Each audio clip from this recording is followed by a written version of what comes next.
Hello, Internet! Hi, Internet. We're doing the extras video, Yeah. the sextras video. I It's told you super not sexy. to do it! It's super extra. We're getting real. We're getting frisky. We're getting good. How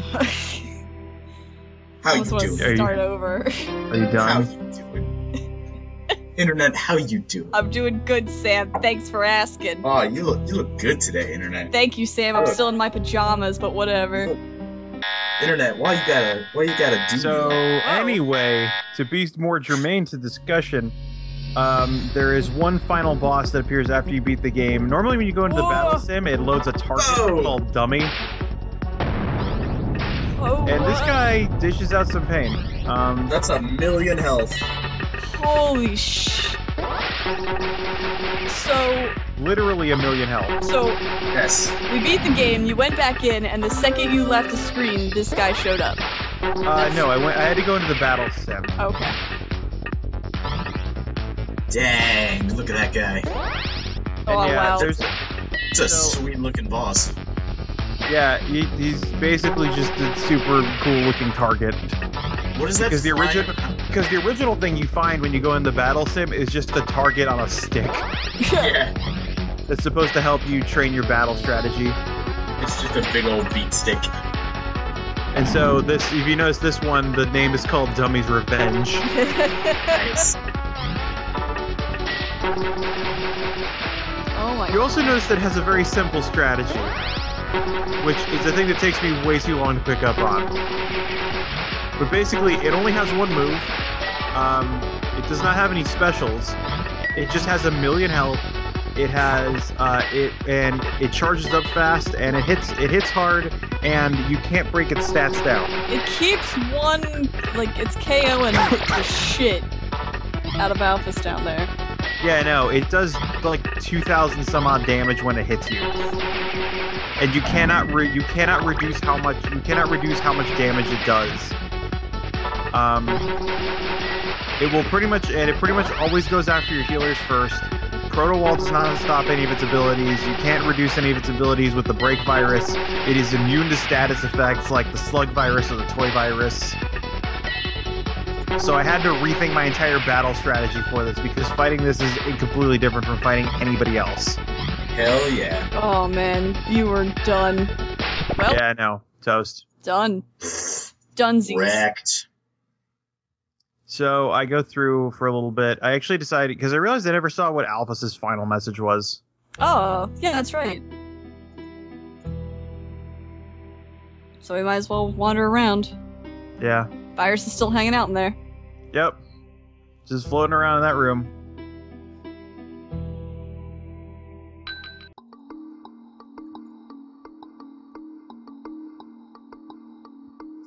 So technically at this point, you could just let the days tick back and never fight that virus. Mm-hmm.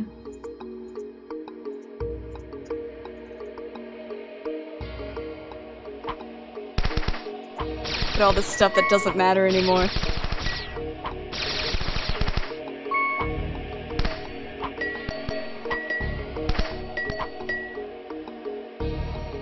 You're all dead.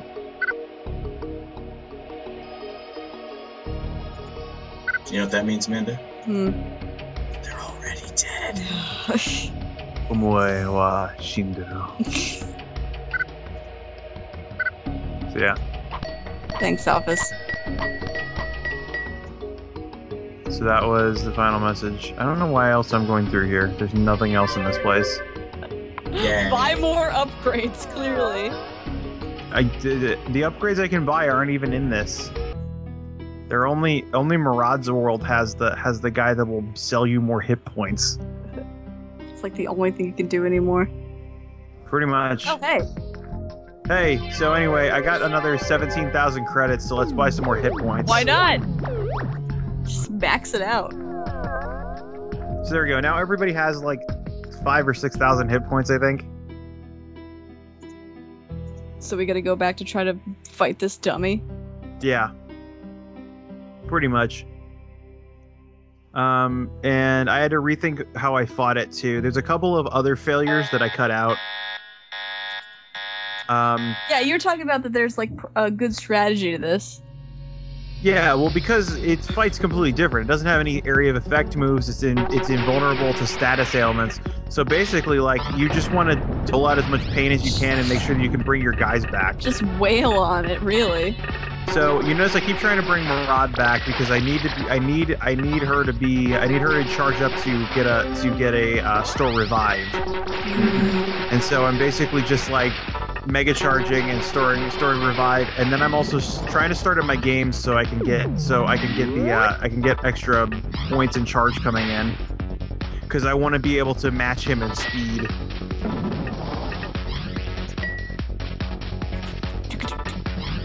Yeah, so everybody's got like 5,800 HP or something like that. It's crazy. And down to one guy, so gonna burn that revive now. Why not? You've got nothing left to live for. Also, this is the point where I finally realized how to use autoplay somewhere in this fight. I don't know why I used Proto Wall there. Somewhere in the middle of it, I'm like, oh, okay, I don't need to use Proto Wall because I'm not defending myself from anything. Yeah, you're not being attacked by anything. Yeah. And so it's like, at this point, I'm like, shit, I need Murad to just charge up and not be dead. To charge up anything. Just and don't so, be dead. At this point, it's only because I have my auto continue that I'm even able to like continue. I'm able to get this fight going because Bio Beta has no healing abilities. This is only after you beat the game, yeah? Yeah. Where does it load you up? Oh, I guess like right before you fight the virus is where it loads you up. Yeah. And there we go. So now I start burning my autoplay, and everybody dies. So I get this back. But now I have some stuff that's giving me automatic charges constantly.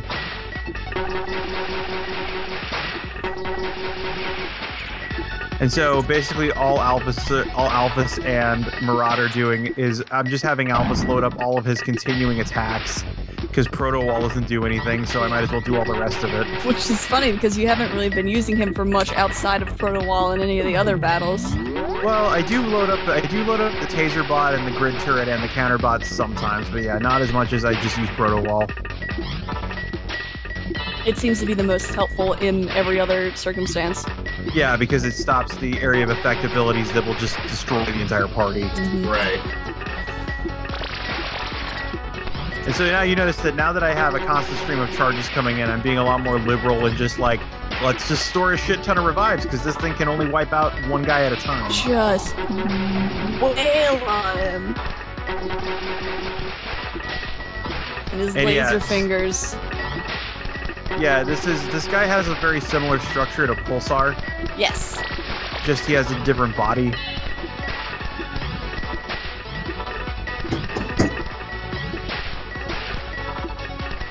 Hey, most of my party's getting wiped out again. You're doing so good though.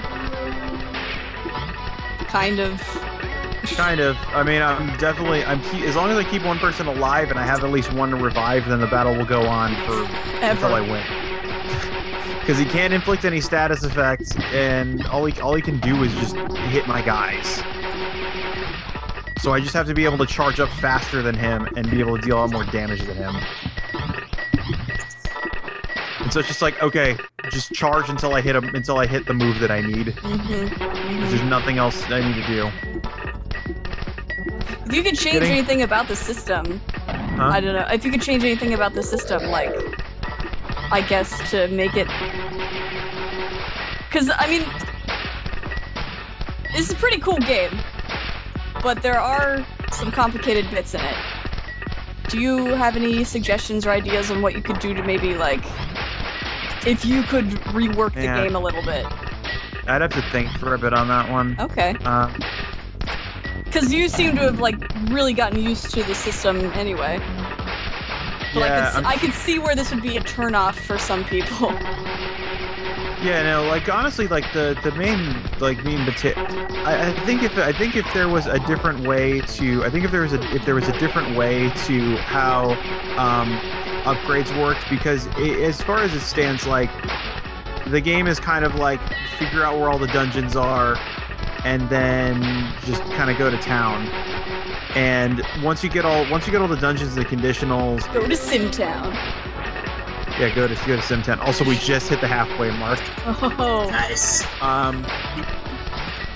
And yeah, it's basically just like, I mean, I guess it's not too different than any other like game that has a JRPG or a leveling system, and then it's like get super strong and then just waste everything. Like, I kind of wish that there was a way to do it without doing that, because some of the bosses, like, they just do so much damage that you can't even with careful planning and strategy, like, there's nothing you can do. I'd have to play through the game a few more times to see the minimum I could play the game with. Yeah, and still win, and not just be completely wiped out. Because the thing is, you start with all of the different abilities. So like you start with everything, but you gain other things on top of everything. Yeah. And I feel like there's a lot of things where the game doesn't give you a lot of impetus to try and like explore like all the different moves. Like, I feel like there's a lot of moves that don't have any particular purpose very quickly. Like a lot of like Malen's has a whole lot of status buff moves, but once I get like conditional make everything ×2, all of his buff moves don't matter, and like basically all I'm using him for, he doesn't even have any particularly strong attack moves. So it's like, am I gonna use Thrice Claw, or am I gonna just give everybody else maximum charge? Like, it's like he's got Grid Storm and he's got Thrice Claw, and then it's after that it's like, what else you got? Like, he doesn't have any particularly strong attack move. Bio Beta's the only one that has any particularly good attack move. And I don't know. I feel like the character, the moveset design of the characters seem very arbitrary. They're very, very different. But I feel like for a game where your characters have like me having 5,000 HP is a lot, but I'm routinely fighting. The first enemy in the game you fight has 10,000 HP. Yeah. And for something like that, I feel like you don't have a lot of different means to actually dole out damage. There we go. Now we got all four of the simulation. We got all four of the minigames running. There's just so much happening right now. You see, all the bars are just constantly fucking filling. Oh god. And Pluke's adventure, it will just dump a whole bunch of bars at the end of every fight. Oh my god. And yeah, I don't know. It's hard to say because there's just so many things mashed up on top of so many other things. Yeah, like, no, it's a really dense game. I'd have to figure out specifically what works and what doesn't work. Yeah, but no, I really enjoyed this experience, going on this sad robot journey with you. Yeah. I love sad robot journeys. Yeah. And yeah, I don't know. Like for the most part, I feel like Murad doesn't have a lot of abilities that feel like they do a lot for me. And just there's a lot of abilities that feel like they could have been replaced, or like some that I just never really ended up using. There were some that were very useful early on, but then once I got the conditionals, like, there's no point for me to use them anymore. And that's just kind of a thing that happens. Like, when you get like Bolt 2, there's no reason to use Bolt 1. It's a target. Yeah, so that's what it normally looks like. You get respect. Woo! And props. So that was the boss battle in the Desolate Hope. Everybody go play the Desolate Hope! I spent a while looking for more secrets, but I couldn't find any more. So. Oh well. That's the game. It's so good. Woo! Man, Scott Cawthon, make more good games. 454% resources. Make more good games with robots. Yeah. Do that thing. Anyway, good night, Internet. Good night, Internet.